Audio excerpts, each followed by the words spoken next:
एक समय की बात है। एक गांव में एक भूतिया घर था। गांव वाले डर से उस घर के आसपास नहीं जाते थे।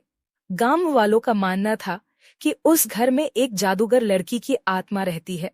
एक दिन गांव के कुछ साहसी बच्चे उस भूतिया घर में जाने का और उस घर में घूमने का फैसला किया। बच्चे जब घर के सामने गए तो देखा सिर्फ खिड़की खुली हुई है और बे सभी उसी खिड़की से अंदर चले गए। बे अंधेरे में घर के अंदर घूम ही रहे थे कि अचानक से खिड़की बंद हो गई।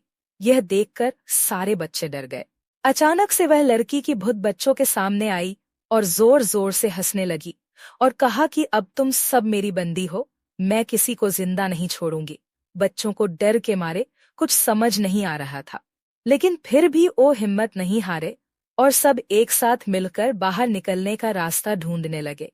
ढूंढते ढूंढते एक बच्चे को एक पुरानी किताब मिला, जो कि एक जादुई किताब था, और उस किताब में एक जादुई मंत्र लिखा था जिसके उच्चारण करने से वह भूत घर से दूर भाग सकती थी। बच्चों ने मिलकर उस मंत्र को पढ़ना शुरू किया। अचानक से एक रोशनी घर के अंदर आई और उस भूत को साथ ले गई।